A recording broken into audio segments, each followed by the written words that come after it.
得啦嘛？喂。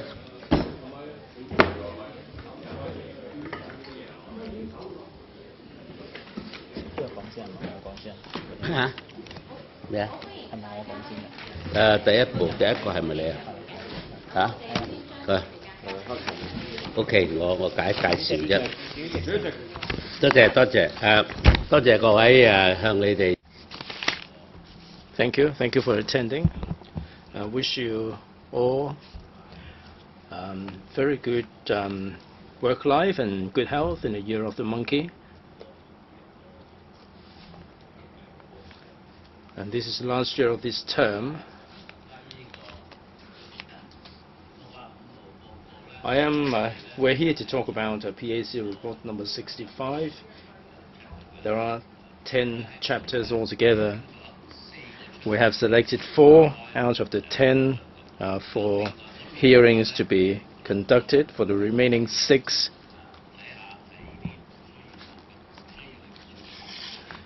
if hearings are not needed, we would just put questions. And indeed, we put a lot of in-depth questions. If they fail to answer all these questions, then we are prepared to have a hearing, a joint hearing.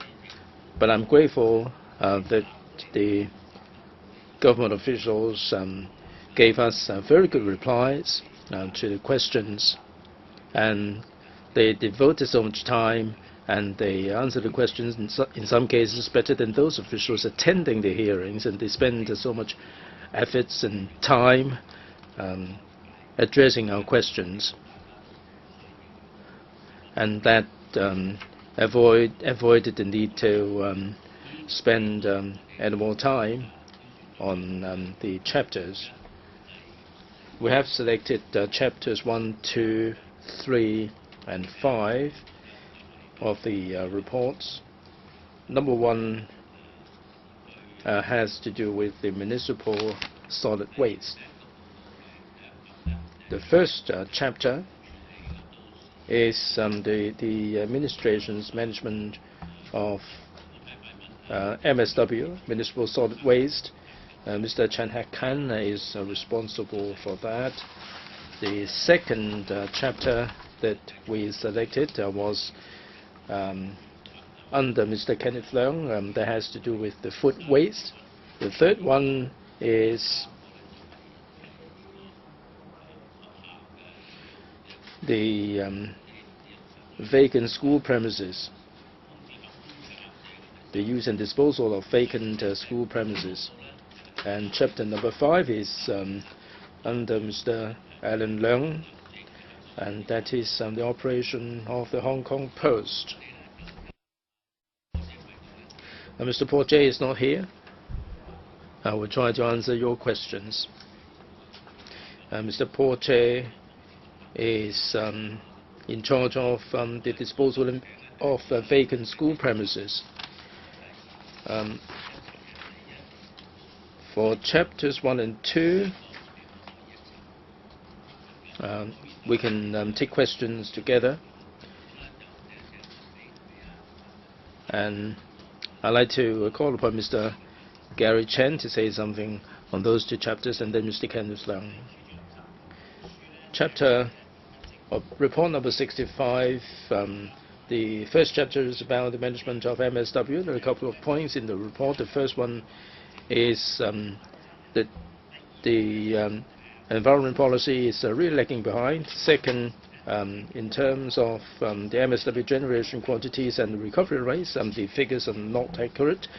Third, the recycling industry is showing no signs of development. So we have 2 questions in mind. The first one is ENB and EDB. Have they got the sum wrong? Second, in terms of policy, have they been too lax in their attitude? After the hearing, the assumption of getting the sum wrong and laxity, our assumption is correct. The government has got the sum wrong because over the years the ENB and the EPD, in collecting the figures on MSW has made the wrong calculation. They have included the import recyclables in the MSW quantities, and the generation and recovery rates, or the MSW generation quantities and the recovery rates have been wrong. And there is a lack of statistical basis for the policies to be taken forward. We learn from the report that they collected the data in a nice unscientific way, like they just use a visual method to work out the plastic bags disposed of in the landfills. They try to work out the quantities there by visual means, and that may be the reason why there has been inaccuracy regarding the levy on the plastic bags. Second, for the remaining serviceable period of the landfills, they again used inaccurate figures, and there has been an underestimation of the remaining serviceable life of the landfill. So we respond to this with alarm. Now, laxity, why do we say there has been a lax attitude compared with other jurisdictions? The MSW work has been lagging behind. The PAC feels that the ENB and the EPD failed to show any determination or any professional attitude in taking forward their work, and in the 2015 policy framework cannot be achieved. The government intended to cover 6 PRSs, but after 10 years they've only covered 3 for vehicle tires and packaging materials and rechargeable batteries, and they haven't covered all of these. I like to say here that in the process of collecting evidence, we found that in terms of environment policies, there has been a change in this administration. The officials made the point that for the 3 products that I mentioned, there will not be any PRSs. Rather, they would have the PRS for the beverage bottles. Now, this abrupt change has not been made known to the LegCo and also the stakeholders, and there has been a problem with the continuity of government policies. And LegCo feels that no respect has been shown to it. So the PAC feels really alarmed, and we find this wholly unacceptable. The government is inexcusable in this regard. We don't want to see a similar thing happen ever again. We urge the ENB and EPD to do a good job in terms of MSW work. Chapter 3 is Mr. Kenneth Leung. Mr. Leung. Chapter 2, food waste and recycling. As you all know, in 2014 in Hong Kong, on average, 3,600 food waste was disposed of in the landfill, taking up about 37% of the total MSW, and this is a staggering rate. In fact, the ENB has published a food waste plan in 2014, using 2011 as the basis. In 2022, in 10 years' time, for food waste disposed in the landfill, it should be reduced by 40%. Now we're talking about food waste disposed of in the landfills. There will be a 40% increase. We're not talking about reduction of total food waste by 40%. Rather, the 40% of the food waste will be transferred to the OWTF for treatment. And indeed, they are changing the way this is dealt with. They are not really dealing with the food waste problem in depth and thoroughly. In terms of recycling and food waste reduction, the PAC is dissatisfied and disappointed with the the administration, there are 4 areas of problems. First of all, in terms of food waste reduction, they have the food-wise campaign. Whether we are talking about departmental involvement or coordination between departments and also collection of data, the government has done a poor job. Data collection means that with the introduction of the food waste campaign, each department, each institution, how much reduction has been achieved in the government departments and all the institutions. We don't have the data in this regard. Now, for food petitioning, schools and wet markets, correctional services department, public housing estates, all these entities involved in the process don't really have an idea of how the data should be collected. The second issue is the recycling of food waste. There are 4 phases in the government's plan to recycle food waste and to provide for facilities. Originally, the first phase should start the tendering exercise in 2011, but because of the wrong calculation of the budget, according to the government, the estimate was wrong because the technology was new, so the tendering exercise was aborted. So the tendering exercise only started in 2014. The original amount or budget was at first $400 million, and the quota price is 1.5 billion, or 4 times higher. And then in cancelling the tendering exercise, the Environment Bureau didn't explain. It just said that it had to be retracted and do it again later.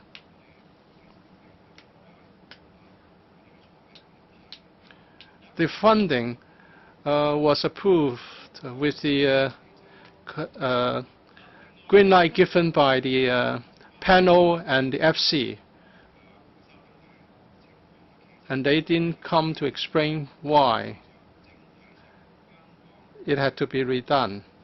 And secondly, in terms of food waste, we need to change people's habit. We need to sort food waste as source, and also to transport the waste to the treatment facility, and also how to save energy in the process of collection, and also to turn waste to energy. We have made a number of recommendations in the report. The Environment Bureau and the EPD have said that they would follow up the recommendations. The PAC will certainly continue to monitor the implementation of this food waste program that was launched in 2014. The floor is now open for questions for these 2 chapters before we move on to the third. Who would like to ask questions?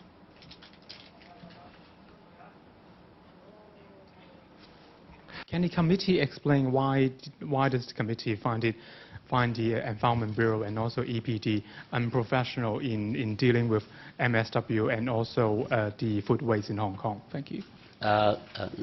Kenneth. Okay. I think that when we say about unprofessional is the way how they handled the tendering process of the food waste processing center. We cannot accept the explanation as to because they are employing a very new technology, and because of that sole reason, the tendering price has soared up. I mean, by 200%, 300%. It is totally unacceptable, and also the way how they choose inform or not to inform the relevant panel and the finance committee of the process of what's happening. So I do think in future they need to come up whenever they want to get a grant or a budget for any of this phase 3, phase 4, phase 5 development, a more comprehensive documentation, and also they have to guarantee that they will update members of the panel and the Finance Committee as to all relevant developments, because we find it very, very unacceptable that, I mean, they're just ignoring us with all these misdeeds.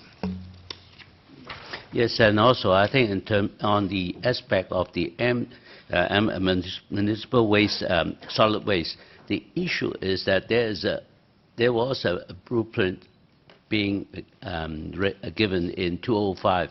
None of the targets that have been put forward have been achieved.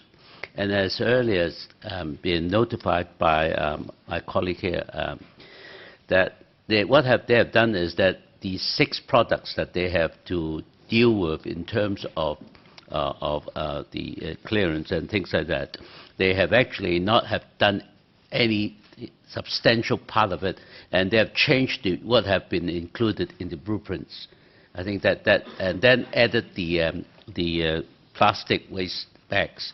That itself, that is one aspect. The second aspect that they have not achieved the targets is on the deliveries of municipal waste, solid waste, that they again failed desperately in terms of the delivery.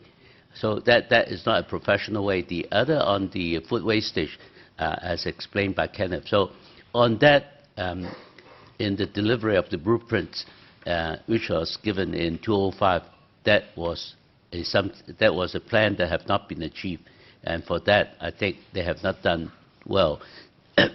Another aspect is that they have not achieved the strategy. What they have achieved is part and parcels by piecemeal approach to eliminate MSW, and that is again that is not part of the original plan. OK， 第一個問題。Standard. You said that they used the wrong criteria by taking into account imported recyclables. Can you elaborate a bit on this point, on how they were wrong in making the calculations leading to the current situation? Kenneth? Oh, no, sorry. It's Mr. Chen. We're talking about the 240 tons of waste. In keeping statistics on recovery rate, the EPD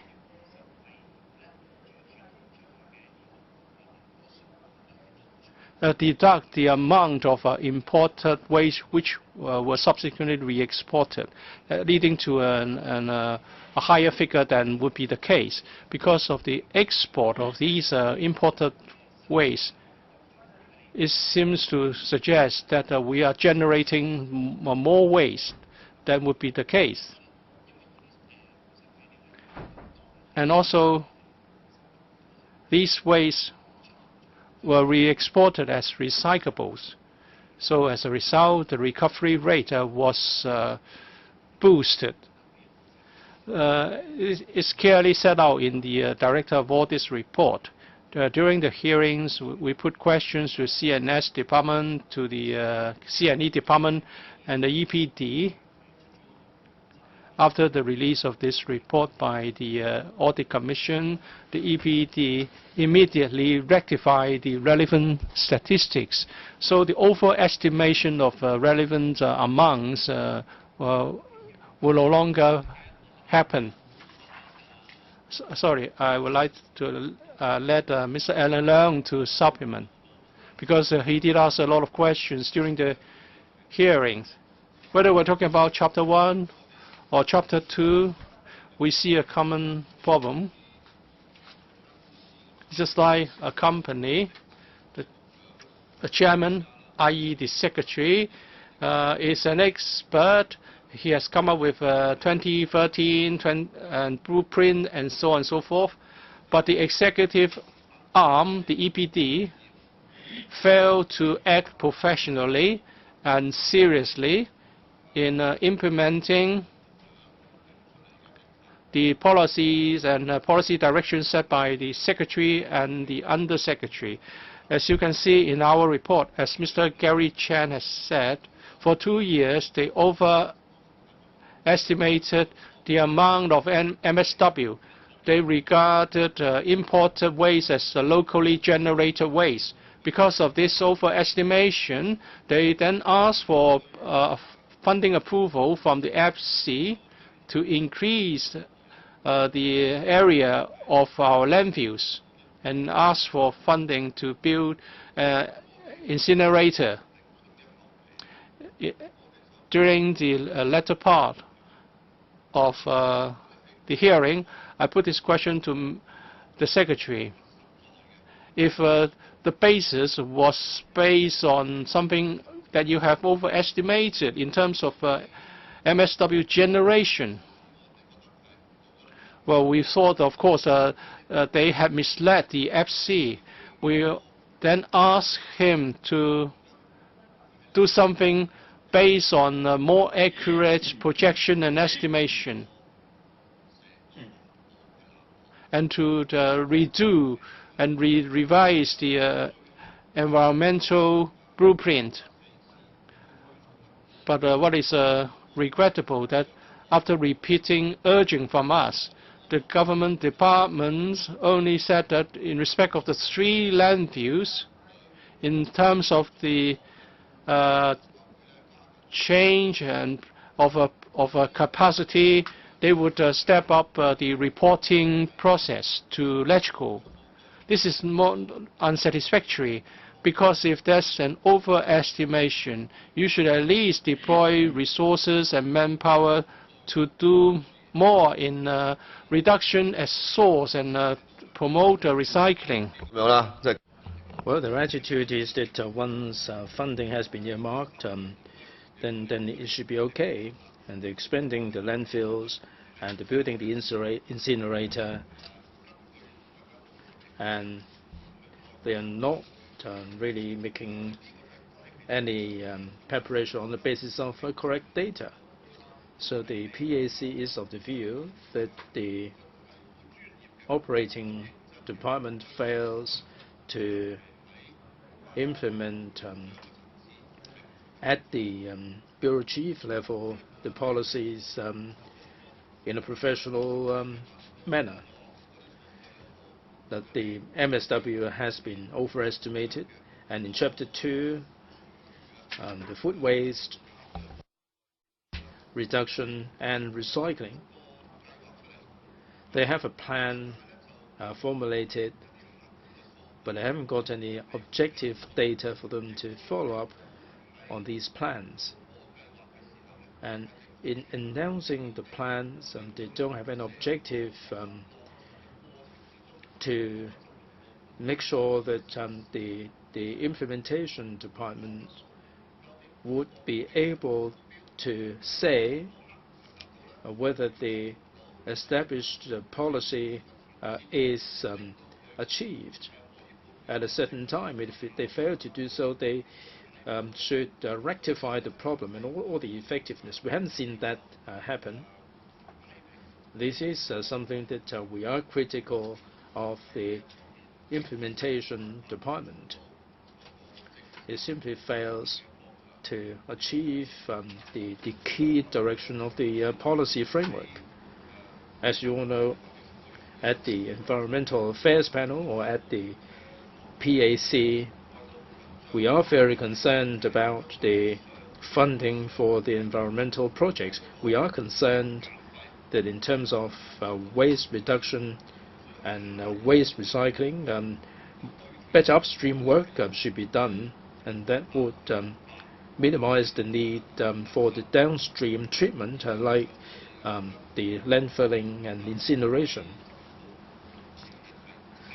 So the implementation department is really not doing its job properly. From value for money point of view, when they seek funding, they should give us proper information, and we just take their information on trust and allocated the resources. Resources are finite. The resources could otherwise have been spent on schools and homes for the elderly. and they were not fully aware of the validity of their figures and data. And this is something that we feel very dismayed about. Commercial radio.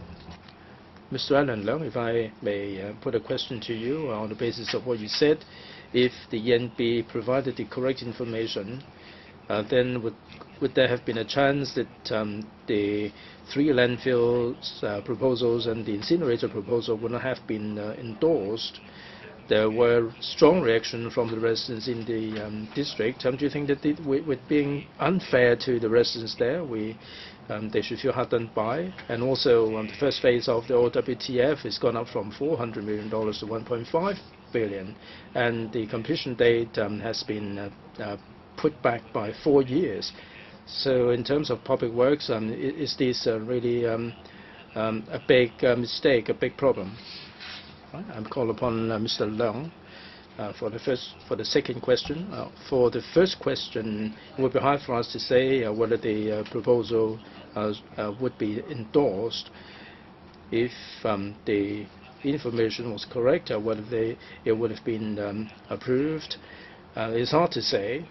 And what we're doing is to look forward in the context of this report.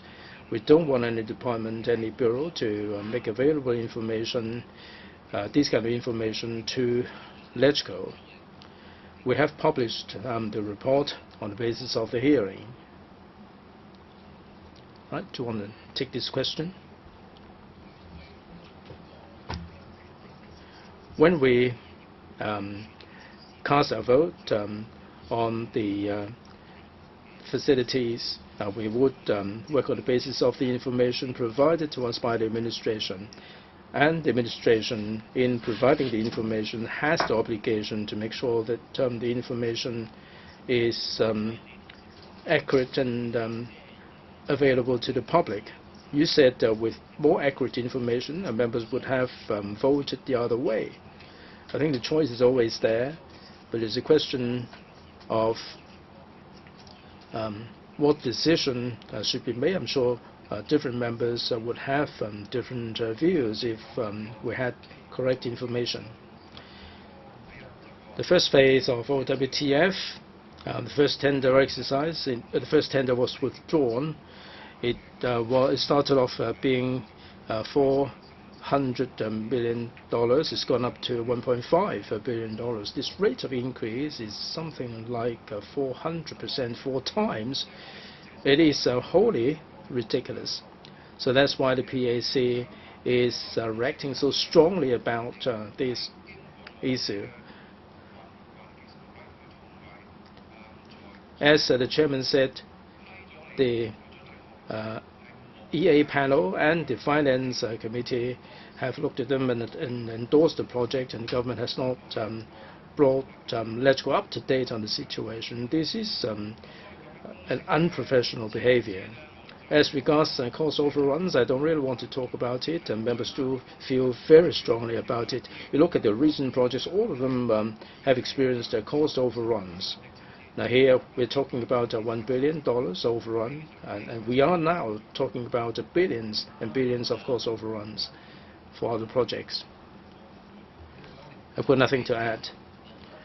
But let's take one last question before we move on to the next one. Airport Daily. A couple of days ago, the government searched an arsenal, what they call an arsenal. It turned out to be a recycling depot. Have you made any proposal that for these recycling places, the government should not regard them as an arsenal? Well, this question, it is hard to address in the context of this report. I think you better address the question to the relevant department, because there are criteria regarding recycling. If someone is minded to offend the law, it would be hard for us to monitor. I think you better address the question elsewhere. Next is about the schools. All right, let's deal with the Hong Kong Post first before we come back to vacant schools. Hong Kong Post. The major problem is that since 1995-96, when the LegCo approved the trading fund mode of operation, it remains a government department. Also, in the open market, the Hong Kong Post services do face a lot of competitors in the open market.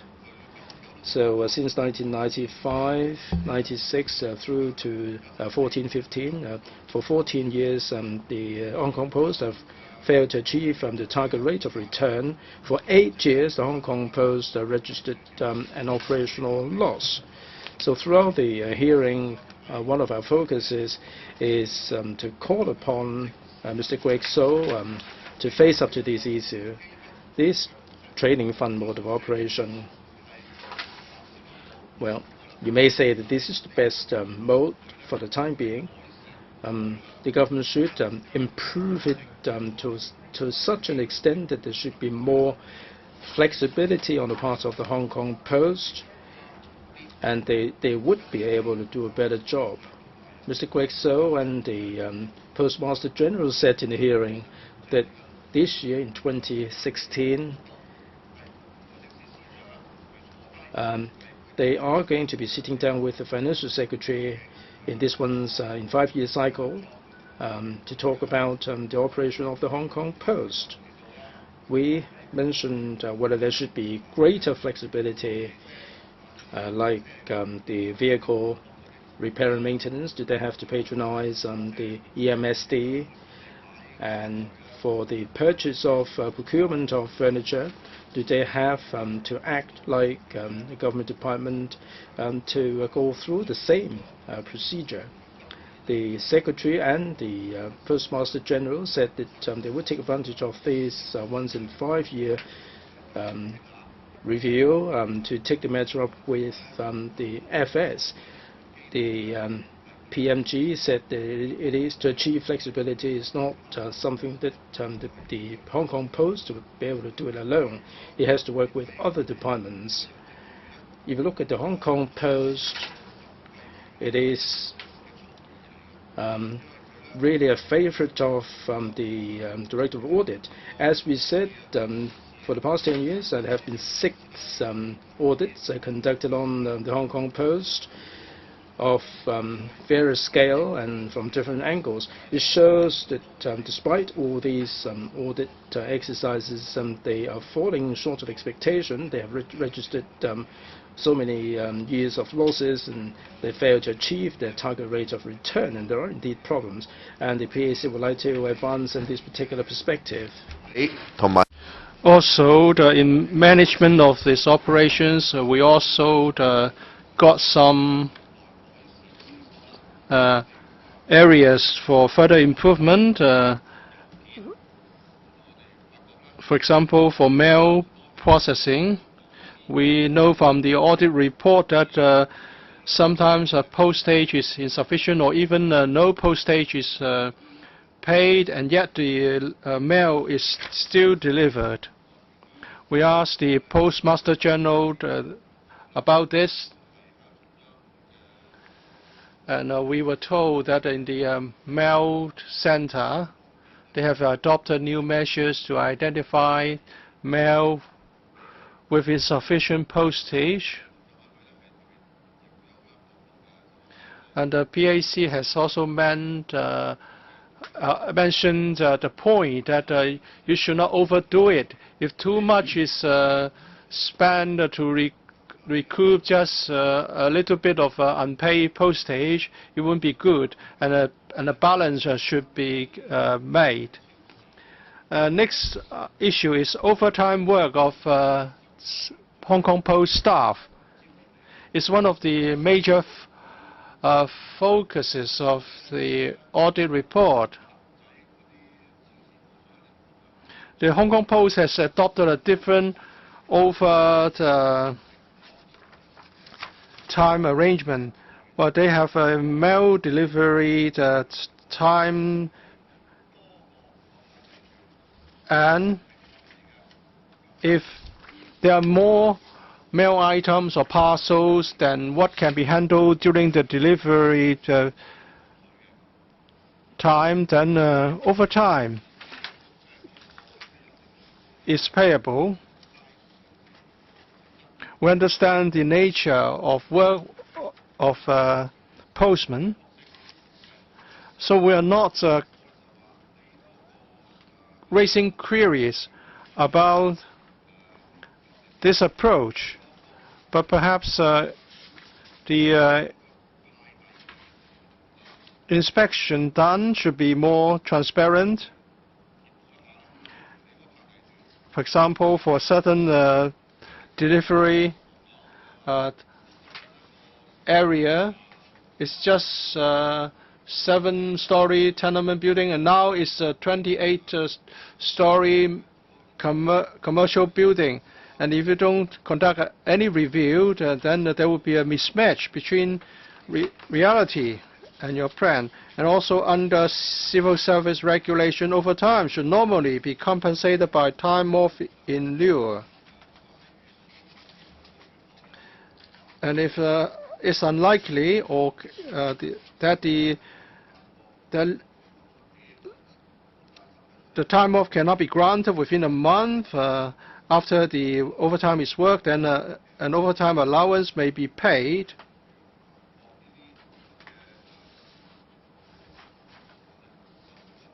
And the Hong Kong Post did not follow faithfully these rules on the payment of overtime allowance. The Postmaster General acknowledged that their practice was not actually fully in line with CSR, and they will rectify this. And since 1995, when they had 1,500 staff members, it has gone down to 700 odd. So they are undermanned, and they have to handle a large volume of mail. So we do understand the difficulties. Well, Mr. Leung and I met a representative from 3 unions representing Hong Kong Post staff. And they have to work overtime because of insufficient manpower. Well, that's also a fact. We have attached the letters from the unions in our report. Mr. Wong Young Man, we're concerned about the hours of overtime work and also the payment of overtime allowance instead of time off in lieu. In the public hearings, the PAC expressed concern about this. We're talking about 1.3 million hours of overtime work, and the amount is $179 million in overtime allowance. So how many people can you hire with the same amount of money? So we asked the Postmaster General to maintain close communication with their staff and to understand the difficulties the staff are facing and why there are problems with recruitment. They told us that there were recruitment difficulties, and overtime work can be very wearisome, and you tend to make mistakes after working long hours, and efficiency also suffers. So we are very concerned about this. We have asked them to review the manpower situation with Hong Kong Post. And they are also facing competition in the market. We know that a lot of people do shopping over the internet. Well, they should try to get a piece of the pie. It's operated as a trading fund. How come you are not working as efficiently as the private sector in logistics? It was said that the Hong Kong Post is a government department, and they expend a lot of public money on overtime payment, and they haven't been able to stop the losses incurred. And also there are other management issues. But this time we don't see any harsh terms to criticize the Hong Kong Post. Is it that you were happy with the explanation given during the public hearings, or you are sympathetic about the lack of manpower? Well, the members of the PAC collectively discussed and decided the terms to use. But the purpose is not to criticize, but to look forward. We do understand that there are difficulties at work, and we also want to see improvement to the work environment, which must be supported by the right policy. So it's not really just about $179 million of overtime allowance and also 1.3 million hours of overtime. We do criticize, but we do understand the actual situation on the ground. Alan may wish to say something as well.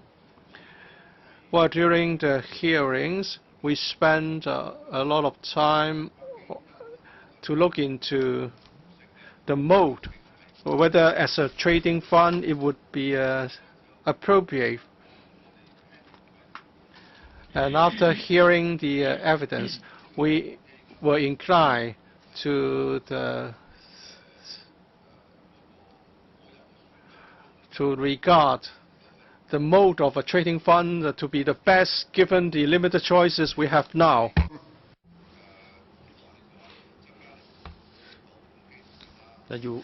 We would like to see more flexibility introduced to the trading fund. However, they are bound by the government rules and regulations. And in fact, there are competitors all over the place for the Hong Kong Post. We have the MSD in the trading fund as well. The company registry is also a trading fund. The situation there is somewhat different. To a certain extent, and you may say that having listened to the evidence, we are able to understand that they have their hands tied. But as I said, we like to see them to see the restrictions being loosened, and they're taking advantage of these review once in a 5-year review to take the matter up with the Financial Secretary, and they're reviewing the rate of return. Mr. Greg So said that he would try to coordinate with all the other departments so that the trading fund operation will be more tactical and more flexible. I think you do have a point to a certain extent. After listening to the evidence, we do appreciate the difficulties that they are facing. Mr. Gary Chen, as Mr. Alan Leung said, the trading fund of all the modes of operation seems to be the practicable mode, but during the course of the hearing we highlighted Singapore example. The postal service similar to that in Hong Kong. They're facing a very severe market competition. After some revamp, their postal services are registering profits, and they're posting profits because they have done a good job in terms of e-commerce. We'd like to highlight this example and urge the Hong Kong Post to do more in the way of courier service and e-commerce in order to keep down the losses. And this is a good opportunity in the 5-year review to do something about the losses they're sustaining over the years. Some post offices are losing $350,000 or $2 million, and they are serving the population in some remote areas. In some cases, there is a small post office that is serving only 11 people a day, but they do have the obligation there. It is a universal obligation to make available the services to the population in Hong Kong, as long as there is a registered address and they have to deliver the post. Also, in terms of other trading funds, their target of service will be different. They are dealing with companies, and they're dealing with the MSC is dealing with the government, but the Hong Kong Post is serving the members of the public. We have 7 million people in Hong Kong, and they do have clear service, and there is a clear objective to make sure that the prices would be affordable, unlike other trading funds where they link their charges with the costs. And if they do so in Hong Kong Post, the postage will not be as inexpensive as it is today for the members of the public. Mr. Ng Leung Sing.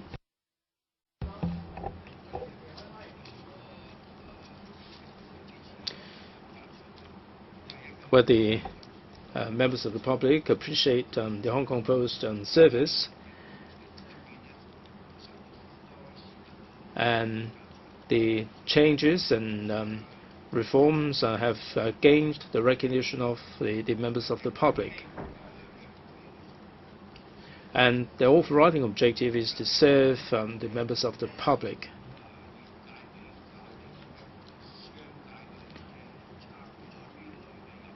In the business sector, there are private competitors that are also involved in these postal services, and the competition is very keen. So we have to be pragmatic, having taken the evidence, and we are being pragmatic in meeting out our comments. We don't have any bias. We are being pragmatic. So the speaker is not coming through. Right, the next one is the disposal of vacant school premises. Since July 2005,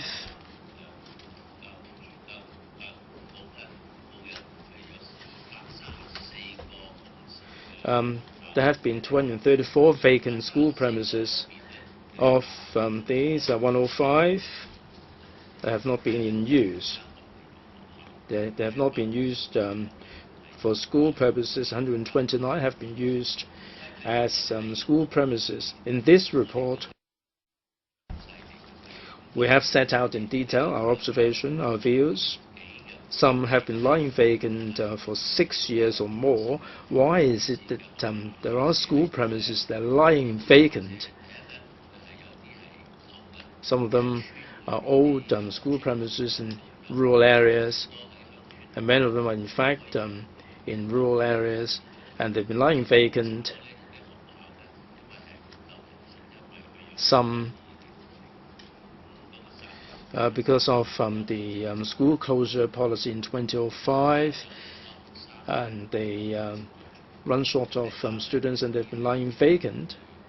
For others, the school has moved to larger premises, and there are some who have combined with other schools.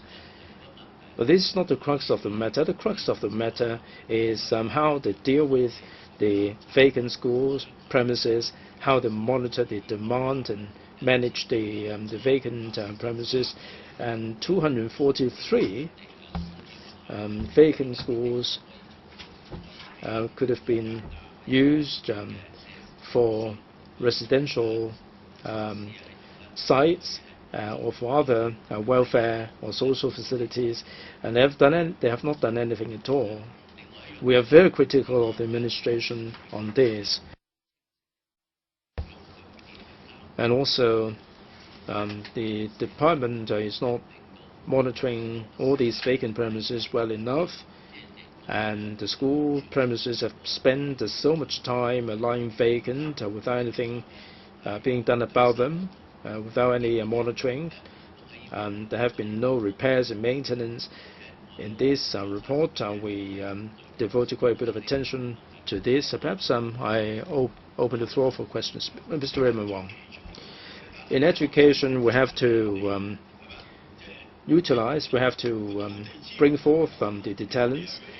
And in terms of schools, we have to utilize the size in the best way possible. The PAC feels that the administration has not dealt with the utilization of the precious land resources. Some school premises have been lying vacant for 30 years. It is the responsibility of the lands department to supervise. And there are so many schools, 73, they have been lying vacant, 9 are sitting on government land. And the school has stopped operating for 16 years, and the land has not been entered into. So if you look at the PAC report, we feel very, very dismayed, and we find this wholly unacceptable.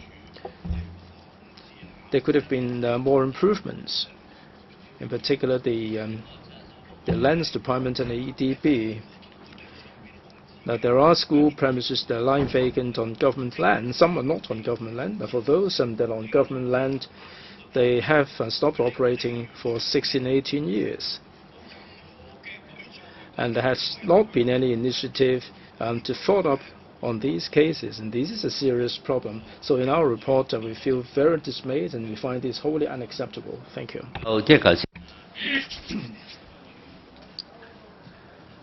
As Mr. Wong Yoman has said, there are a number of vacant school premises sitting idle for 36 years. Some are rural schools, some are not. And there were 73 vacant sites under the Lands Department, which on average have been there left idle for 6 years. We shouldn't waste these land resources. And some schools are no longer in operation, but the premises are not recovered. And the school sponsoring bodies just sit on those sites. This is unacceptable. In the relevant land grants, the sites cannot be recovered, so it must be changed. We want to look ahead. We want to find some solutions. We can't left those premises vacant forever. If the EDB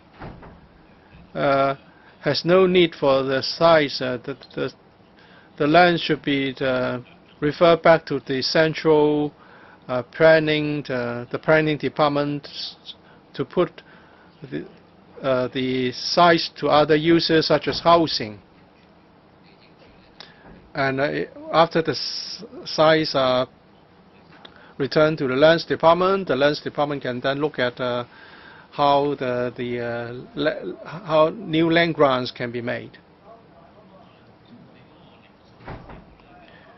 During the hearings, the EDB and the Lands Department both said that these premises may be in remote areas and it's difficult to put new uses, or they might have been put up for applications but there was no applicant. Can you accept this as a justification? No, that's not acceptable.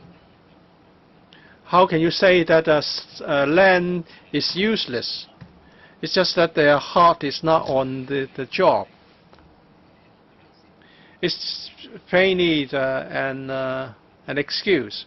We have criticized them in our report. We do not accept those so-called reasons.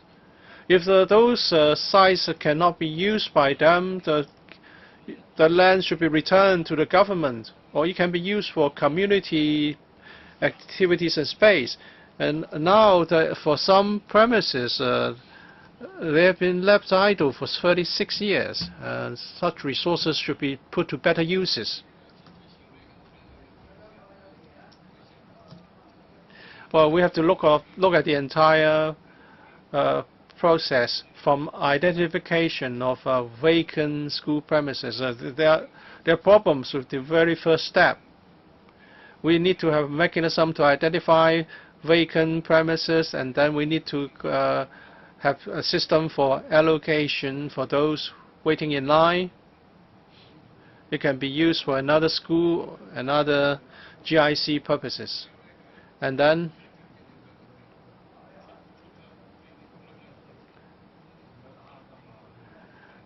once they have gained possession, they do not take serious follow-up actions and just leave them idle. So we have adopted a very pragmatic approach in criticizing them. We express our dismay. It's not simple. It's just a simple criticism. Of the 234 vacant school premises, 14 were not even on the database. One of those schools stopped operation in 1946. If they cannot run the school anymore, they should hand over the land. And the lands department is holding on to 73 sites, and nothing has been done. And sometimes the school premises are not on government land, but the departments have not done anything. They just leave the problems in abeyance. We find it unacceptable, and we express our grave dismay, because according to the SAR government, land resources are scarce. Since we have a scarce supply of land, we should be very concerned about vacant school premises. Since the schools are no longer there, the premises should be used for other purposes. I have a very strong impression about this central allocation system, and also how the system is operated together with the planning department and the lands department and the education bureau. Well, we asked them to come up with a flow chart showing the relevant processes. In a way, we help them to clarify the situation.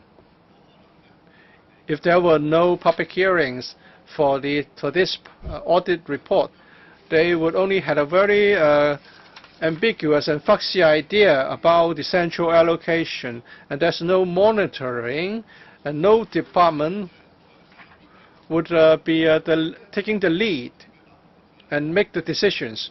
And that's why we have this fiasco. Let's hope that after this audit report and the PAC report, they will be able to come up with a more stringent monitoring system, and then some department will be responsible for taking forward matters in monitoring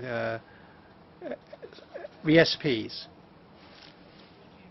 The departments, lands department and also education bureaus lacks attitude in handling cases when it involves school sponsoring bodies that refuse to, or refuse to surrender the sites back to the government. Can you think of any reasons why they did not use their power to take the sites back? The school sponsoring bodies are under two aspects. That some are under private land. Under private land, then it's very difficult for the government to really impose on re-entering to the site. I think that is something they have to work out legally. But what is unacceptable to us is on government land when school operating sponsoring body are not operating, and the sites were left idle on one hand, and some cases that the school sponsoring bodies are still taking over the sites, although they're using it for other purpose other than education, but still for community use. But this is something that cannot be accepted. They must follow the rules and regulations as contained in all government institutions. On that basis, that's why we put in quite severe criticism on the Education Bureau and also the Lands Department. They have in their purviews about 73 sites, and that of the 73 sites, they really haven't put time and effort to resolve some of the problems. And at the same time, there are also DLOs, the District Lands Office, the officers. They give different answers that while the sites were there and there were applications for schools sites, and they just rejected. So I think you can really see, as we have said earlier, that the heart is not there. They took a very lax attitude, and we hope that with this report, and this was promised, that action would be taken to enhance on the efficiency of how to identify school sites, allocate school and management of those sites. 好，有冇其他問題？ Other first questions? Oh, thank you for coming. This is the end of the press conference. Thank you.